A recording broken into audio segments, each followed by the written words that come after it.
Hello दोस्तों, स्वागत है आपका। हमारे भाभी ने मुझे आवाज़ दी, विकास मेरे कपड़े दे। मैंने टेबल पर रखे, मैंने उनकी ड्रेस उठाई और देखा कि वह उनका भी था। मैं थोड़ा असमझ में था, लेकिन कपड़े देते समय मैंने सावधानी बरती क्योंकि भाभी का सम्मान करना जरूरी था। हालांकि मेरे मन में कुछ बदलाव आया। मैं उनका देखने लगा, मानो वह मेरे सामने खड़ी है। उन्होंने फिर आवाज़ दी, विकास लाओ कपड़े। मैं बाथरूम की ओर चला गया।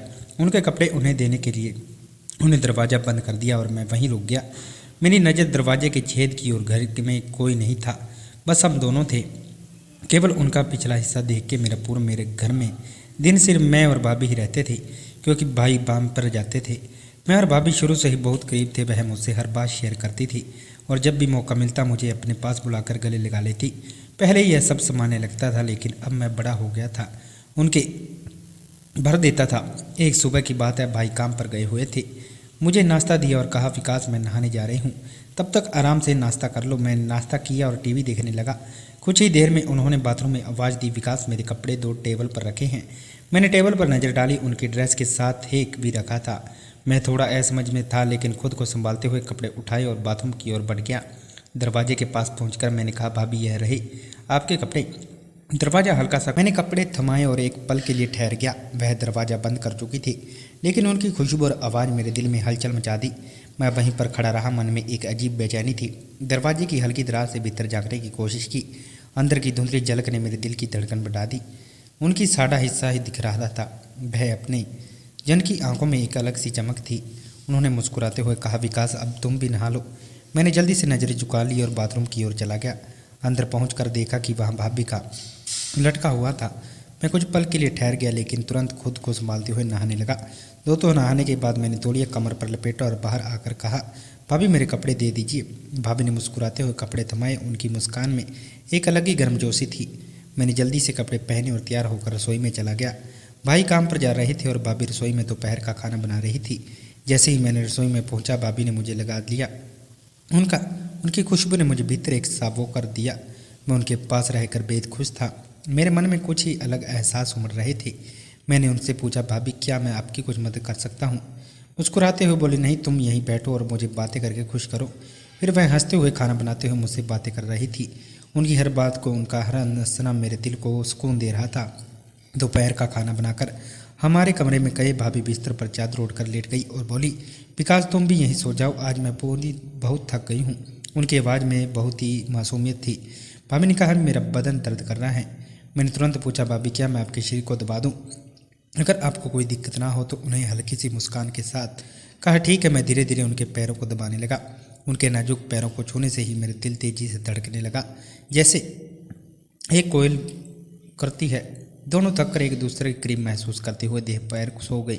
हम गहरी नींद में सो गए और जब शाम हुई तो हमारी आंखें खुली की सभी बातें ध्यान में रखी गई, क्योंकि शाम को मेरे भाई का एक घर लौटना। जब वे काम से लौटे तो घर का माहौल खुशियों से भर गया था। भाभी ने कुछ खास पकवान बनाए थे, जिनके घर का हर कोना महक उठा था और सभी के चेहरे पर मुस्कान खिल उठी थी। भाभी ने मेरे भाई के लिए बिस्तर नीचे होल लगा दिया था और फिर मैं भाभी के पास बिस्तर में सो गया। हम दोनों की आदत थी कि हम दोपहर में अच्छी नींद लेते थे। यही कारण था कि रात में हमें नींद नहीं आती थी। रात के 2 बज रहे थे, लेकिन फिर भी मेरी आंखों में नींद नहीं आ रही थी। अभी एक करवट दूसरी करवट से बहुत ही ज़्यादा नाजुक था। ये बिस्तर पर लेटते हुए उससे पूछा, क्या आपको लगता है कि अब सब ठीक है? वह मुस्कुराई और बोली, हाँ, तुम अब आराम से सो सकते हो। हम दोनों धीरे धीरे एक दूसरे की गर्मी में खो गए। ताजगी में जब सूरज की किरणें कमरे में दाखिल हो रही थी, दोनों ने एक दूसरे की आंखों में बसी एक खास सी चमक देखी, जो कुछ कहने से ज़्यादा अनकहा था। विकास ने आंखों में देखकर धीमे से कहा, क्या तुम महसूस कर रही हो? मुझे ऐसा लगता है कि सब कुछ बदल चुका है। नजरें झुकाते हुए मुस्कुराते हुए कहा, हाँ विकास, मुझे ऐसे ही महसूस हो रहा है। सन्नाटे में वह दोनों दूसरे की ओर खींचे चले गई, जैसे एक अनचाहे रिश्ते की शुरुआत हो रही थी, जिसमें कोई भी शब्द नहीं थे, सिर्फ एक दूसरे की मौजूदगी का एहसास था। विकास ने नज़रों में खोते हुए उसका हाथ अपने हाथों में लिया और कहा, तुमसे मिलकर मुझे बहुत अच्छा लगता है, जैसे मैं सचमुच घर में हूँ।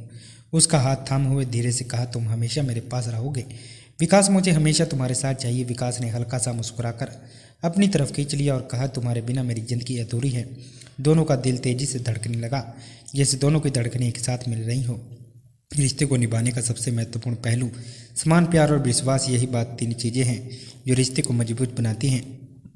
विकास ने सिर झुकाकर कहा, आप सही कह रही हो भाभी। कभी कभी हम रिश्तों की अहमियत को भूल जाते हैं और सोचते हैं कि हमें इसे किसी खास तरीके से जीना चाहिए, लेकिन सच तो यह है कि हर रिश्ता अपनी जगह खास होता है और हमें उसी रूप में उसे निभाना चाहिए जैसे वह, और रिश्तों में सच्चाई और ईमानदारी ही सबसे अहम है। भाभी ने उत्तर दिया, जैसे भाई बहन का रिश्ता होता है वह उसी रूप में सबसे अच्छा होता है जब दोनों एक दूसरे के लिए प्रवाह करते हैं, एक दूसरे को समझते हैं और कोई भी अनकही बात नहीं रहती। दोस्तों, विकास ने मुस्कुराते हुए कहा, भाभी आपने बिल्कुल सही कहा। अब मुझे समझ में आया कि हर रिश्ता अपनी खूबसूरती और अहमियत के साथ आता है। हमें कभी किसी रिश्ते को सिर्फ अपने फ़ायदे के लिए नहीं देखना चाहिए, हमें हर रिश्ते को एक सभ्यता और जिम्मेदारी के साथ निभाना चाहिए। भाभी ने नज़र झुकाकर एक गहरी मुस्कान दी और बोली, हमेशा याद रखना, रिश्ते तभी मजबूत होते हैं जब उनसे समझ, इज्जत और प्यार होता है। कोई भी रिश्ते को अगर हम अपनी इच्छाओं और ख़ातिरदारी के लिए जोड़ते हैं तो वह हमेशा खोखला रहेगा। सबसे महत्वपूर्ण बात है कि हम एक दूसरे को बिना किसी शर्त के स्वीकार करें। उस दिन से विकास और भाभी के बीच का रिश्ता एक नई दिशा में चला गया। दोनों ने रिश्तों के गहराई में महसूस किया और समझ गया कि हर रिश्ते की अपनी सीमाएं और अहमियत होती है। उन्होंने यह सीखा कि किसी भी रिश्ते को निभाने के लिए सबसे पहले उसे समझना और उस रिश्ते में और सम्मान की भावना होना चाहिए। दोस्तों, कहानी का अंत इस बात पर होता है कि जीवन में जो भी रिश्ते, उन सभी को अपनी सही जगह पर और सही तरीके से निभाना चाहिए। यदि हम किसी रिश्ते से सच्चे दिल से और सच्चाई से काम करें तो वह रिश्ता हमेशा हमारे जीवन में खुशहाली और शांति लाएगा। हर रिश्ता हर तरह खास होता है। हमें अपने रिश्ते को समान, सच्चाई और समझदारी से निभाना चाहिए। केवल अपने स्वार्थ या इच्छाओं के आधार पर रिश्तों को नहीं देखना चाहिए। रिश्ते तब मजबूत बनते हैं जब हम एक दूसरे के प्रति ईमानदार, समझदार और सहाय होते हैं। जीवन में रिश्तों की अहमियत को समझना और उन्हें सही तरीके से निभाना ही सच्ची खुशी का कारण बनता है। जीवन के सबसे महत्वपूर्ण पहलुओं में से एक रिश्ते को सही तरीके से निभाने की अहमियत पर आधारित है। हम सभी जानते हैं कि रिश्ते हमारे जीवन में खुशहाली और शांति लाने में एक महत्वपूर्ण भूमिका निभाते हैं, लेकिन इसके लिए हमें सभी दृष्टिकोण और समझदारी से काम करना चाहिए।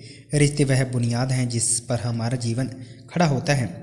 जब हम रिश्तों को सच्चाई, सम्मान और समर्पण के साथ निभाते हैं, तब न केवल हम अपने भीतर शांति और खुशी पाते हैं, बल्कि हमारे रिश्ते भी मजबूत और अधिक सार्थक होते हैं। रिश्ते केवल एक दूसरे के साथ वक्त बिताने का नाम नहीं है, बल्कि यह एक दूसरे के प्रति समझ, समाज और विश्वास का प्रतीक है। यदि हम केवल अपने स्वार्थ या इच्छाओं के आधार पर रिश्तों को देखेंगे तो वह एक दिन टूट सकते हैं। रिश्ते उस समय सबसे मजबूत होते हैं जब एक दूसरे के प्रति ईमानदारी और मददगार होते हैं। जब हम अपने रिश्तों में सच्चाई और सम्मान से काम करते हैं तो न केवल हमें अपने भीतर की शांति को महसूस करते हैं, बल्कि हमारा जीवन भी खुशहाल और संतुलित बनता है। याद रखिए, सच्ची खुशी दूसरों को समझने और उन्हें सही तरीके से निभाने में है। सही तरीके से रिश्तों को निभाने से जीवन में स्थिरता और सुख का आना स्वाभाविक है। रिश्तों का महत्व केवल अपने ही दृष्टिकोण से नहीं, बल्कि एक दूसरे के दृष्टिकोण से भी समझना चाहिए। इस प्रकार जीवन के सभी मूल्यवान रिश्ते वह होते हैं जिनमें हम पूरी तरह से समर्पित होते हैं और एक दूसरे के लिए सच्चे होते हैं। हमारे जीवन में रिश्तों का महत्व अनमोल है। हमें उन्हें सही तरीके से निभाना चाहिए ताकि हम अपने जीवन में न केवल खुश रहें, बल्कि उन रिश्तों को भी एक स्थायी और मजबूत आधार दे सके। तो दोस्तों, आपको यह कहानी कैसी लगी कमेंट करके जरूर बताइए। मिलते हैं अगली कहानी में, तब तक के लिए अपना ख्याल रखिए। धन्यवाद।